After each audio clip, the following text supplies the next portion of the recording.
I going crazy? That question has crossed your mind more than once, hasn't it? Especially when you catch yourself talking out loud to yourself with nobody else around. Maybe you're in the shower, rehearsing a conversation. Maybe you're in your car, working through a problem. Maybe you're at home, literally having a full debate with yourself about what to have for dinner. And then comes that moment of self-consciousness. That little voice that whispers, "Normal people don't do this." But here's the thing that's going to blow your mind. Neuroscience and psychology have very different news for you. You're not crazy. In fact, you're using one of the most sophisticated cognitive tools that exists. And even better, you possess 4 unique traits that most people will never develop. Today, we're going to discover exactly what those are. We're going to explore why talking to yourself when you're alone isn't a sign of madness. It's an indicator of very specific cognitive and emotional characteristics that put you ahead of the curve. So if you've ever felt weird about your self-talk habit, stay with me, because by the end of this video, you're going to see yourself in a completely different light. Let's start with the first extraordinary trait you possess: superior verbal intelligence and linguistic processing. Your brain thinks naturally in words, not just in abstract images or vague sensations, but in actual language. And that's remarkable. When you verbalize your thoughts out loud, you activate specific areas of the brain associated with complex cognitive organization and problem solving. This isn't random chatter. This is your brain operating at a higher level. The science behind it. Researchers in neuroscience have demonstrated something fascinating. Externalizing your internal thought process significantly improves your ability to solve problems, retain information, and make clear decisions. Think about it. When a thought is just floating around in your head, it's nebulous, shapeless. But the moment you say it out loud, you give it structure, you give it form, you can examine it from different angles. You've essentially discovered by instinct a technique that cognitive psychologists actively recommend to optimize mental function. What this means for you: this verbal processing gives you an edge in several areas. Problem solving. When you talk through a problem, you organize information sequentially. You create a narrative that makes complex situations easier to understand. Memory retention. Hearing yourself say something creates multiple neural pathways. You're not just thinking it, you're saying it and hearing it. Triple encoding. Decision clarity. By verbalizing options, you can literally hear how they sound, which engages your intuitive judgment in ways silent thinking cannot. While others are stuck in mental loops, you're actively architecting solutions through language. Your brain isn't just thinking, it's conversing with itself at an advanced level. The second trait you possess is something truly special: exceptional metacognitive self-awareness. Now, metacognition is a fancy term that simply means thinking about your own thinking. And when you talk to yourself, you're doing exactly that. The dual consciousness. Here's what's happening in your mind. When you engage in self-talk, you split your consciousness into 2 distinct roles: the one who speaks and the one who listens. Think about that for a moment. You're simultaneously the presenter and the audience, the teacher and the student, the lawyer and the judge. This capacity for self-observation is a hallmark of superior emotional and cognitive intelligence. Why this matters: this metacognitive ability allows you to detect irrational thinking. You can catch yourself when your thoughts don't make logical sense. Wait, why am I even worried about this?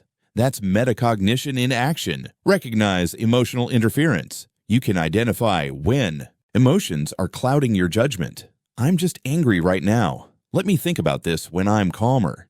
Shift perspectives. You can step outside your own viewpoint and consider situations from different angles.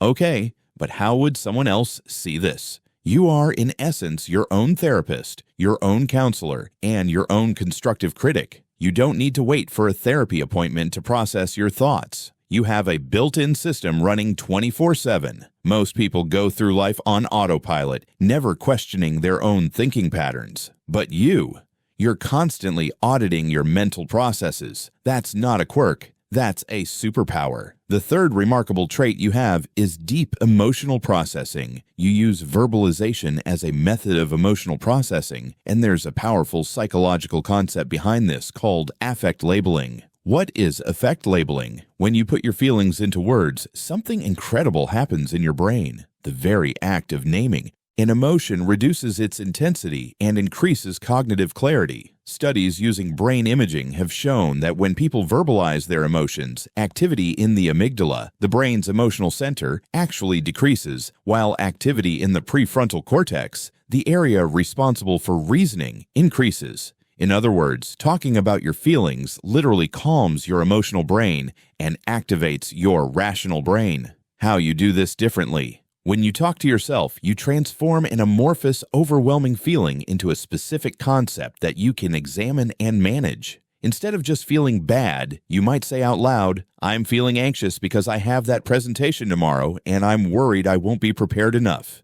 See what happened there? You took a vague discomfort and turned it into a specific emotion, anxiety, a clear trigger, the presentation, an identifiable concern, preparation. Now you have something you can work with. Now you can problem solve. You don't tolerate emotional ambiguity because you need to understand your internal states with precision. That's sophisticated emotional hygiene, not neurosis. The advantage this gives you, emotional regulation. You can manage your emotions more effectively because you understand them better. Reduced overwhelm. By breaking down complex emotional states into language, you make them less scary and more manageable.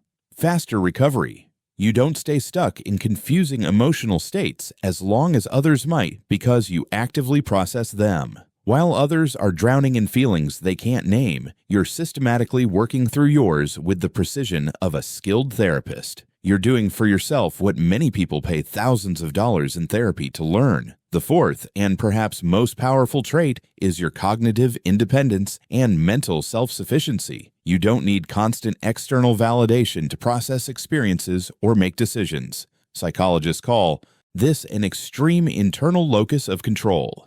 What this means: you are your own sounding board. You can present arguments, consider counter-arguments, and reach conclusions completely on your own. Think about how rare this actually is. Most people need to call a friend, text their group chat, or post on social media to figure out what they think about something. They need external input to validate their internal experience. But you've developed the ability to be multiple perspectives within yourself. The resilience this creates. This gives you extraordinary resilience because your mental stability doesn't depend on the availability of others. You can navigate complex challenges even when you're completely alone. When everyone else has gone home, when your phone is off, when no one is available to talk, you still have access to sophisticated mental processing. You can work through problems, make difficult decisions, and find clarity without needing anyone else.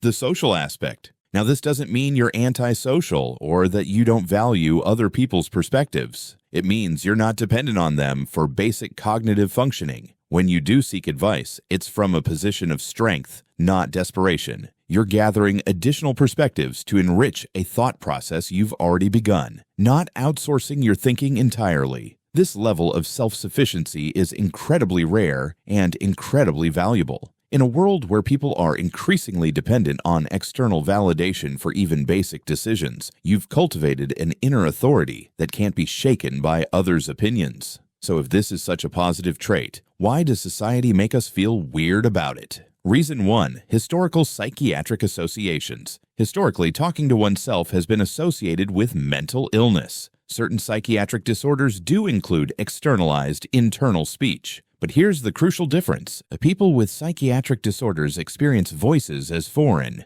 threatening, or out of their control. The voices seem to come from outside themselves. You, on the other hand, recognize completely that the voice is yours. You have total control over it. You can start it, stop it, and direct it as you choose. That distinction is everything. Reason 2. Cultural bias toward extroversion. Our contemporary society values extroversion and social processing. We're told that talking things out means talking to other people. Self-talk is a solitary behavior that challenges the narrative that processing must be social. But that narrative is culturally constructed, not scientifically grounded. There's no scientific evidence that social processing is superior to self-directed processing. They're simply different approaches, and both have value. The bias against self-talk says more about cultural prejudices than it does about the actual effectiveness of the practice. Now, here's something important. Your self-talk becomes problematic only if it's destructive. Let me give you the framework to distinguish between the two. Healthy self-talk. Productive. It helps you solve problems. Processing. It works through emotions effectively.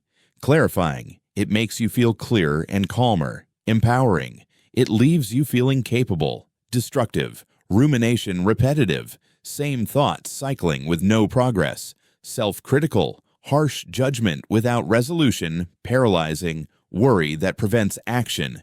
Endless. Analysis that never reaches a conclusion. The key difference is functionality. Does your self-talk improve your ability to navigate life, or does it impede it? If you're using self-talk to process, clarify, and move forward, that's healthy and beneficial. If you're using it to beat yourself up in an endless loop, that needs attention. The good news. If you're watching this video, you're probably in the first category. People engaged in truly destructive rumination usually lack the self-awareness to even question it. So how can you make your already powerful self-talk even more effective? Technique 1. Use second or third person during stress. Instead of saying, "I can handle this," try, "You can handle this," or use your own name. Sarah, you've got this. This creates psychological distance, reduces emotional intensity, and improves decision-making. It's like giving yourself the advice you'd give a friend.